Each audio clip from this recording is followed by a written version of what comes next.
It's episode 97, and that means I'm only 3 away from hitting my 100th episode milestone, and that is just really amazing when I think about it. The show turned 1 year old last week, and when I think back at this past year and all I have accomplished, it really fills me up. So thank you to all that have listened, that have reached out to wish this show a happy birthday. You are why I consistently show up every week. So keep reaching out. I love to hear how the show has helped you or when you reach out to ask for my advice. And if you have thought about reaching out but haven't yet, don't be shy. I read and respond to every single DM. So hit me up.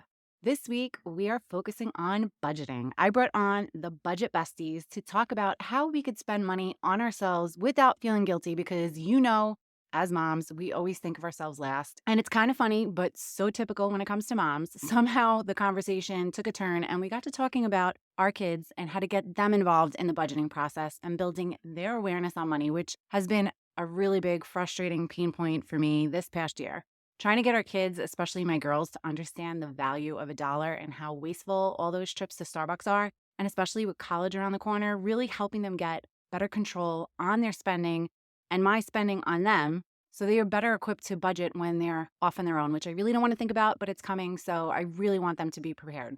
So this week, we are talking about how to create a budget. And in order to create a budget, you really need the time to sit down and go through your finances. And I know what you're thinking. I barely have time to keep up with everything on my plate. How am I fitting in time to go through my finances? Well, I have a freebie for you that will help you get at least 2 hours back in your week and way more if you actually implement all the tips. It's my tech timeout guide for moms. It's 14 tips on how to set those boundaries with your cell phone because I promise you, if you really took the time to look at the time that you're spending on your phone, you would really be shocked on how much time you're wasting. So check out the show notes for that link. Are you feeling overwhelmed trying to juggle all the many hats you wear as a working mom? Do you want more quality time with your family without distraction of work and time alone to take care of yourself and your needs? Welcome to Mom Wife Career Life. I'm Kerri, a wife, mom of 3, and a recovering perfectionist. In this podcast, I will teach you how to create balance in your life by implementing healthy habits, organizing your home and your schedule, being intentional with your time and in your relationships, and most importantly, how to start putting your needs first because no one can pour from an empty cup. Grab that second cup of coffee, or if you're anything like me, your third. It's time to dive into today's episode of Mom Wife Career Life. I am so excited to have today's guests on. I met these ladies in a mastermind course I took last year, and I just really learned so much from them. I've been waiting to get them on the show for months so that they can share some of their mama budgeting wisdom with you all. And without further ado, with me today are Shana and Vanessa. They are the Budgeting Besties. They're best friends, business partners, and master financial coaches trained by the one and only Dave Ramsey. And they're on a mission to take the shame out of money talk and show you how you can be bougie on a budget. So ladies, welcome to the show. I'm so excited that you're finally here.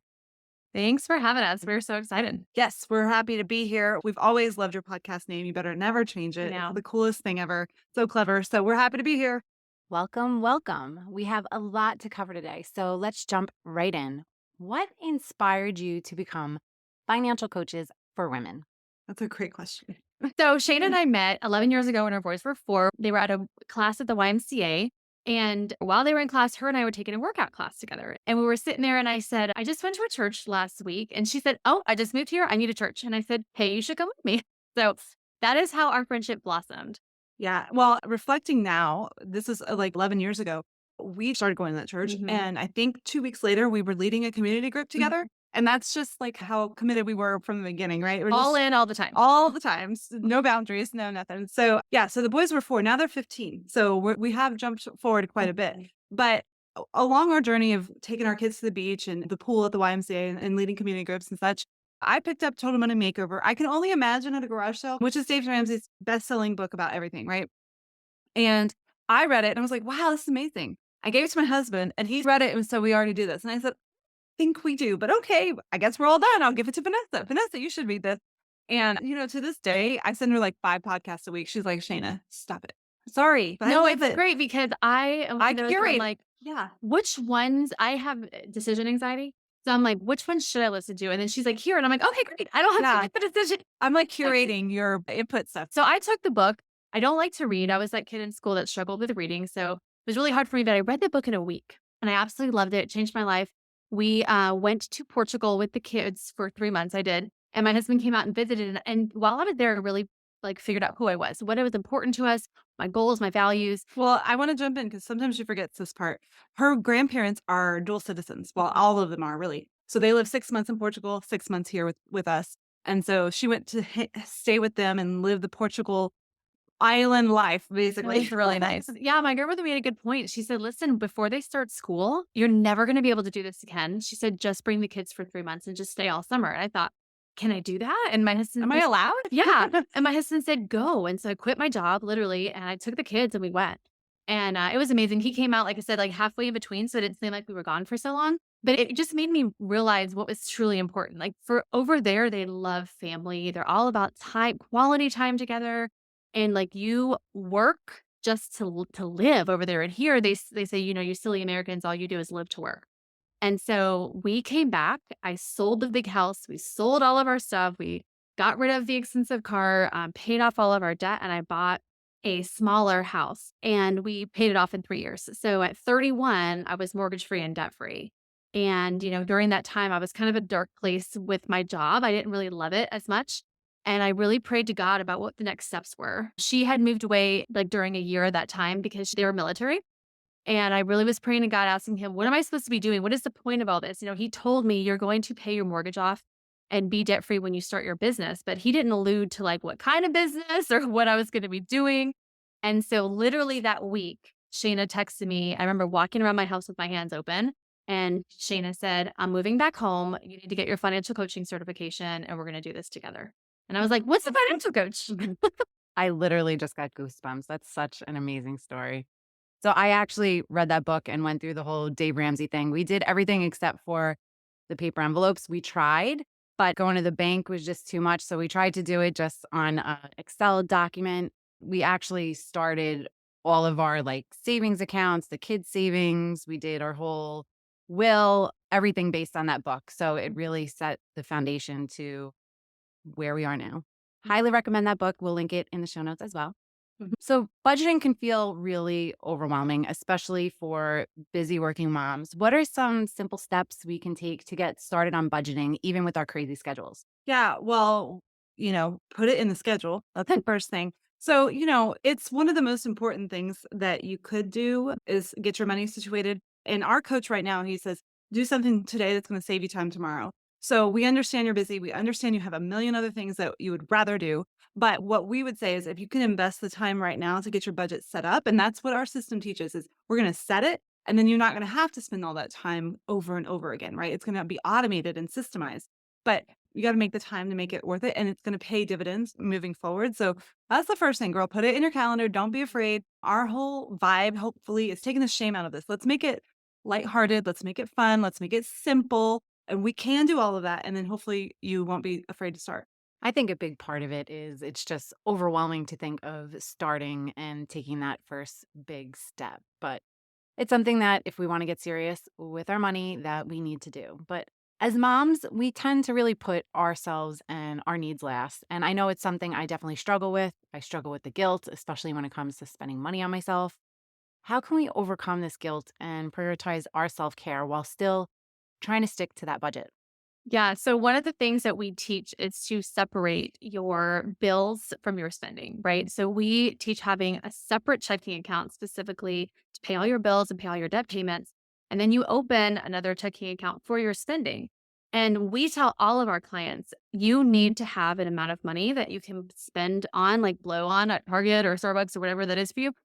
It's a non-negotiable because if you don't have it in the budget, you're gonna steal from groceries or gas or vacation. You're gonna go in there and take from it anyway. So you might as well just set a certain amount of money aside for you to be able to do those kind of things and know that you have the freedom to spend because you work hard for your money. Even if you're a stay-at-home mom, you still work for those dollars, or you are taking care of the house and the kids. If you're an entrepreneur, you are working really hard and you're hustling to make that happen. And so you should be able to spend some of your money. We just want to put some parameters around it. So one of the things that we get a lot is people coming in and saying they think they're either one bad with money or they're overspending. And when we take them through our process, it turns out you're not overspending. it's exactly what you alluded to. You're spending all of your money on your kids. And so what we want to do instead of that is set a budget for the kids. So if we went back to my story, one of the number one things that really helped me was making a budget category for my kids because any extra money, that's always where it was going, right? And I didn't have any money for me, which I, again, like you said, you feel quote unquote guilty. I didn't feel that. I just didn't have any money. Right. And so what we want to do is make a category for the kids. And then, like Vanessa said, make a category for you. It doesn't have to be a lot, but it's not about feeling guilty. We actually have a woman that we're working with right now who's teaching about, she calls it generational wisdom, but teaching your kids to not be entitled, not because we would ever want to do that on purpose, but just because life is a little easier. Everything comes a little easier for this generation as far as, they don't have to worry about what they're going to eat or, they get everything kind of gets paid for or whatever. So when you say guilt, what you want to think about is how do I teach my kids good money habits? And if we're always saying yes to them and no to us, that's not teaching them good money habits, both from the perspective of when they're a parent and they do that, but also when they have to pay for their own things, they need to know how to budget. So we like to tell them, this is my budget for you this month. You can decide if you want to go get ice cream with your friend or if you want to save it up for a new game or whatever it is. And just help them, bring them in on the conversation. Yeah, we think it's really good to have those conversations with the kids. And you don't even have to use the word money. You can say, we are choosing to do this. This is a decision that we've made together, right? Like you don't even have to bring that word so that there's not money baggage attached to it, but they need to know that there are parameters set around your money and what comes into the household. And it doesn't all go to them. And one of the things that we taught one of our clients to do was tell them how much their budget is for summer camps or sports. And then you let them decide how they want to spend it, right? So it's empowering them to make their own decisions too, right? And kind of be involved in what's going on. No, that's a really great idea. I just started to have those kind of money talks with my with all three kids, but really my teenagers, especially my soon to be 16-year-old, because we're trying to get her a job, but she just has these one-off jobs where she gets, a couple of dollars here, a couple of dollars there. So she said to me the other day that she wants to start getting her nails done. And I said, that is not something you have the budget for. I'm like, getting your nails done is, you get a manicure, that's one thing, but she wants to get the acrylics. I'm like, that is maintenance. That is money constantly coming out of your pocket. How are you paying for that? So I wanted to really start sitting down with them to show them, here's a budget. Here's how much money you have. If you don't have income coming in, but you have constant money going out because we have a Starbucks 3 blocks away from us and that's where all the kids want to hang out. I'm like, every time you go there, that's $8 at least with the drinks they get. I'm like, you need to start coming up with things you can do for free because there's plenty of things to do, especially now that the weather's getting nicer. So I think that's really important. I never thought of actually having them sit down with me. Well, I guess I never actually created a budget for my kids to say, this is how much we're spending on you. Right. And what's good about that is differentiating how much you're spending on them and then also helping them to figure out how much they're spending on stuff. So one thing that we have people do before they start working with us or we tell them on our podcast to do is a 90-day review. So going back 90 days, print your bank statements, print your credit card statements, and just go through and highlight and see what all am I spending? Like, is it all on the kids? Is it at restaurants? How much am I spending on groceries? Just to get a real picture of what you're doing. And that will help you to figure out what you want to be doing instead. And then with the kids, I would say the same thing. I would sit her down and say, how many days did you go to Starbucks this year so far? You have spent $200 at Starbucks. What would you rather possibly have done with $200? And I think that is part of that entitlement thing is whatever that might cost $200, where they're expecting, a lot of times they're expecting us to pay for it, But if we can put that context, like you had $200, you could have bought whatever, a new phone or whatever kids care about, you know what I mean? Like, and just helping them see that vision, it might be useful. Yeah. And it's not that we're on purpose, like Shana said before, raising entitled kids. They just don't understand how much it costs to do things. And they just see the money readily available and that you're spending it on them. And so they just assume that you can afford it and assume that it's all happening. And obviously it comes from somewhere, but we need to explain that to them. My son was going to the beach this weekend and I asked him, I have lunch for you. Like, I'm going to pack you lunch, or you can spend your own money and buy something. And he kind of looked at me because he expected me to pull out my money and pay for his lunch while he was there. And I was like, absolutely not. I will pack you quesadillas, And it was just, he made the decision to say, no, I'll take the packed lunch. He's very smart. So I think I might have made a mistake somewhere in the past 2 years because I know we're supposed to be talking about moms being bougie, but somehow this turned into kids being bougie. But I think this is an important topic, especially nowadays, because, the debit cards for kids. I ended up getting my kids the debit cards because, again, cash is just really hard. They don't carry bags anymore. They slip it behind their cell phones when they go out. But I feel like they lost touch on reality of what cash is. And it's like, oh, just put money on my card. I could swipe it. But the thing that I Yeah. do like about the card is that I see what they're spending on and I could pull it up to be like, here's how much you spent on Starbucks. Here's how much, every time you go to town, this is what you're spending money on. So Love what's it. your Yeah. thoughts on the whole debit card kid not having cash? Nope. So when what you were saying is right exactly on point. Like they don't have the fundamental foundation of personal finance literacy, right? So that is where they need cash. They might have to be inconvenienced some, but that is going to give them the foundational wisdom and practice and discipline that swiping is just never going to do.